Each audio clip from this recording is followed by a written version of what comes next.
Some stories are told to help you sleep. These 4 are meant to keep you awake. A lighthouse that never shuts off. A camp where the fire still burns. A seat on the bus that chooses you. And a lake that never lets go.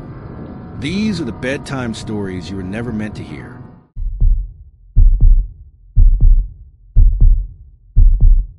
Miles from any town on the rugged coast of Maine stands a weather-beaten lighthouse known as Hollow Rock Light. It hasn't been operational since 1972, when the last keeper, Elias Morton, vanished without a trace. Locals say the light still shines during storms, even though there's no power. Nobody dares go near it anymore, except for Kyle Reddington, a rising YouTuber known for ghost hunting vlogs. Kyle had one rule: go where no one else will. When a follower sent him the location of Hollow Rock Light, he knew it would be his biggest video yet. The hike to the lighthouse was grueling. Fog clung to the cliffs, and the air smelled of salt and rot. The place was worse than Kyle imagined. The structure leaned slightly, battered by decades of storms, its lantern glass cracked, the rusted door hanging loose. Inside, it was even worse. The spiral stairs groaned under his weight. Strange carvings lined the walls, circles, eyes, and a spiral with slashes through it, like something trying to erase itself. He set up his camera and turned to his audience. We're at the infamous Hollow Rock Light. People say it's haunted. We'll see. At the top, the lantern room creaked in the wind. Kyle pointed the camera out the window. The sea was black, dead quiet. Suddenly, the light flickered. But it wasn't from his gear. It came from outside. The lighthouse beam, which should have been broken, suddenly lit up in a slow, sweeping arc across the ocean. His jaw dropped. He ran down the stairs to investigate, but as he passed the second-floor landing, he heard footsteps. Not his. Heavy, wet, dragging footsteps coming from above. He froze. "Hello," he called. No response.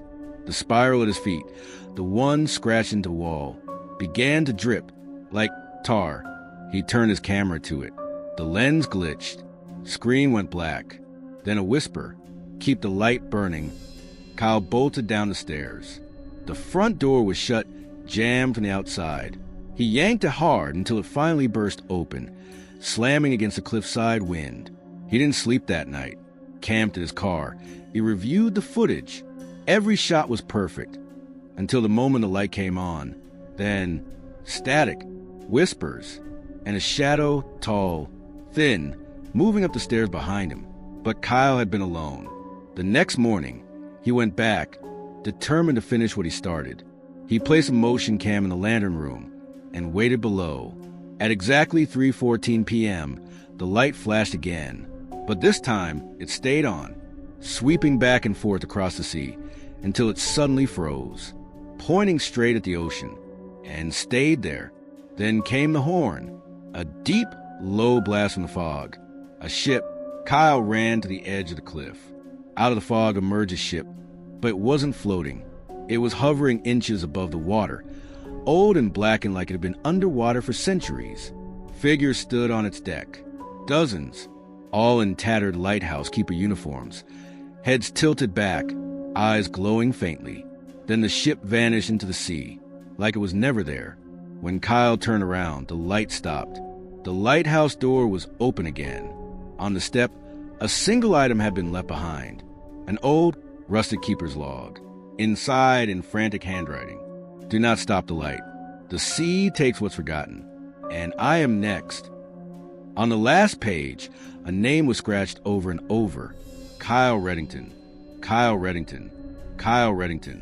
He hasn't uploaded a video since. But on stormy nights along the Maine coast, truckers say the lighthouse shines once more. And if you tune into channel 666.6 FM, you might just hear Kyle's final recording. Keep the light burning before it comes for you.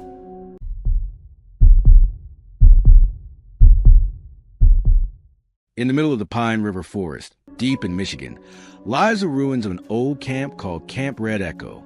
It closed down in 1994 after a tragedy no one talks about, not in newspapers, not online, and definitely not in town. Locals warn hikers not to wander too far off trail. Don't follow the laughter, they say, because it's not laughter. Not really. Zara Jenkins, a 24-year-old nature vlogger, had a rule. No myths were off-limits. When she heard about Camp Red Echo from a ranger who refused to even say its name, she knew she had to go.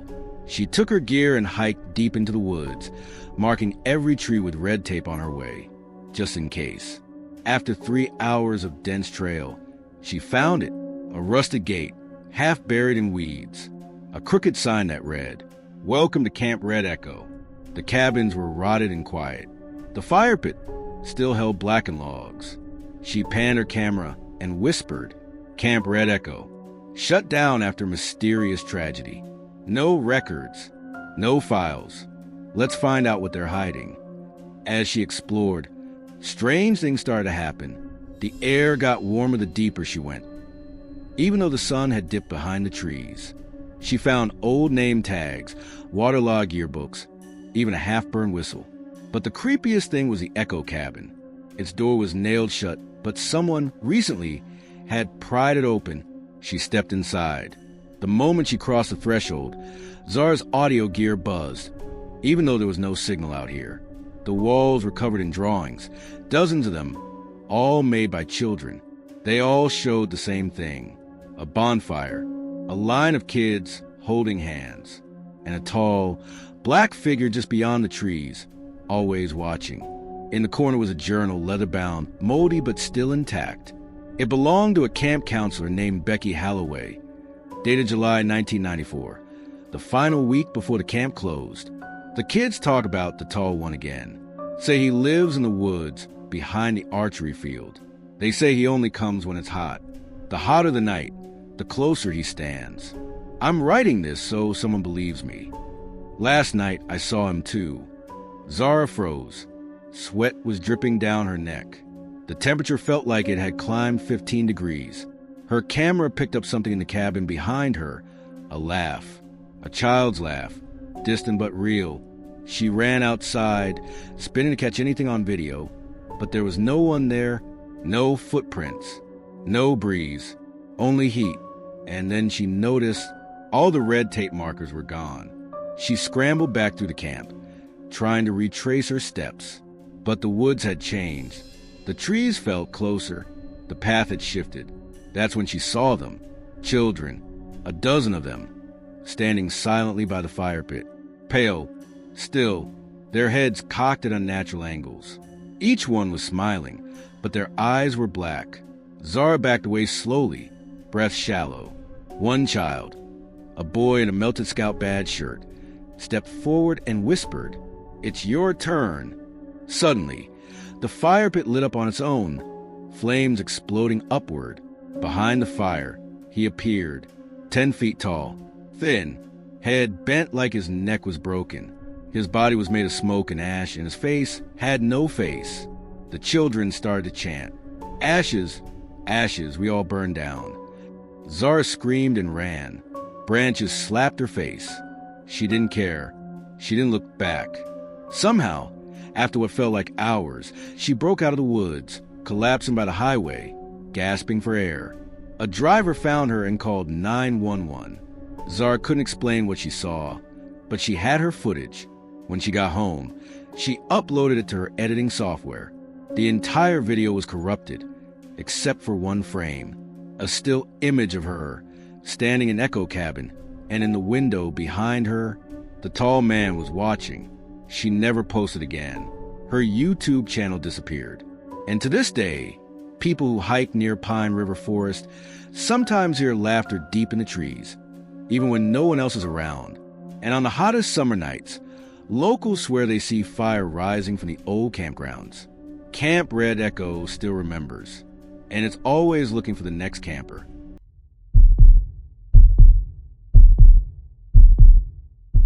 Dana Bell just wanted to get home. After attending her sister's Rush wedding in Nevada, she had a long overnight Greyhound ride back to Denver. The route was familiar.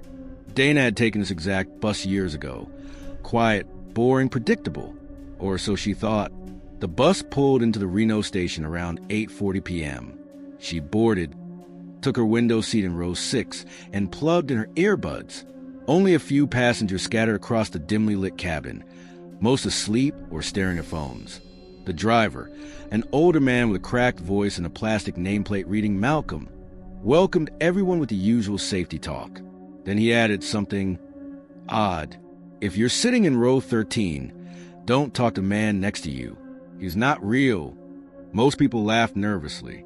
Dana smiled too, assuming it was a dry joke. She leaned against the window and closed her eyes. Around 12:03 a.m., somewhere between Ely and Baker, in total desert darkness, the bus hit a bump. Dana jolted awake. Someone was whispering, not clearly, not in English, but right behind her. She turned. Row 7 was empty. The woman in row 8 was asleep, mouth open, snoring lightly. Dana scanned the rows. Row 13 was halfway down the bus, just 2 rows from the back. One man sat by the window, very still, wearing a black coat. She hadn't noticed him before. Oddly, the seat beside him, 13B, was empty. At the next rest stop, Dana stepped off to stretch her legs. The air was cool, desert quiet. She asked the driver, Malcolm, about what he said earlier. That bit about row 13? Funny joke. Malcolm didn't smile. Not a joke. I've driven this route 17 years. Always the same. Always someone books seat 13B. They check in, ticket scans, but they're never there. Dana frowned. What do you mean? Passenger logs say there should be 2 people in row 13, but there never is. The person who should be there? They vanish before the bus pulls out. No calls, no luggage, nothing. And the guy sitting in 13A? He's always the same. Dana blinked. Same person. Malcolm nodded slowly. Gray coat. Never speaks. Never eats. Doesn't move. Some drivers say he gets off, but no one ever sees him get on. Back on the bus, Dana couldn't help but keep glancing back at row 13. The man in 13A hadn't shifted. His head leaned slightly to the side, eyes half-lidded, as if listening, watching. She checked the Greyhound app on her phone. Seat 13B was reserved, but it was still empty. As the bus rolled on into the night, Dana began to feel off. Time felt slower. The engine hummed deeper. And from time to time, in the reflection of the bus window, she thought she saw the man's head turn toward her, even though when she looked back, he was always still. At 2:21 a.m., the bus stopped again. Middle of nowhere, Malcolm stood up and addressed the cabin. 10-minute rest. Stretch if you need to. Dana watched. Every single passenger stepped off, even the old man with a cane, except the man in 13A. She waited 5 minutes. No movement. Curious, and against every instinct, Dana slowly walked down the aisle. When she reached row 13, she paused. The man's skin was pale, not white, but gray, like ash. His coat looked damp. His hands were folded in his lap, fingernails blackened and cracked. And his eyes, they were open, but glassy, hollow. Dana whispered, "Sir?" No response. She looked closer at his coat. A patch on the sleeve read, M. Landry, deceased 1984. Her stomach dropped. Her breath caught. She stumbled back, bumping into the seat behind her. That's when the man turned his head, slow, creaking, and smiled. Seat 13B, he rasped, has been waiting for you. Dana screamed, ran off the bus. Malcolm ran to her. You looked at him, didn't you? I didn't know, what is he? Malcolm's face was pale. Every few years, someone sees him, talks to him. He always chooses someone, always the one who notices. Then, he pointed to the digital passenger manifest on his tablet. Look. Dana leaned in. Seat 13B. Dana Bell checked IN, but she never picked that seat. She'd selected 6A. Her ticket had changed. They never found her after that night. Her phone was left behind on the bus, stuck on a single frame from her camera app. The man in 13A, smiling, and in the reflection of the window, beside him, Dana was sitting in 13B. The Greyhound still runs that route, and drivers still warn. If someone sits in 13A, don't talk to him. Don't even look. And never sit in 13B unless you don't want to come back.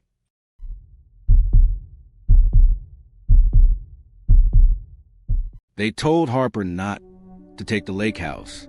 The realtor was too eager. The price was too low.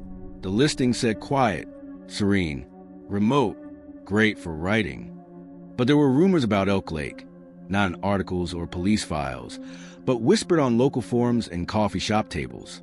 People drowned without a sound. One post read, "The lake takes things." Harper dismissed it all.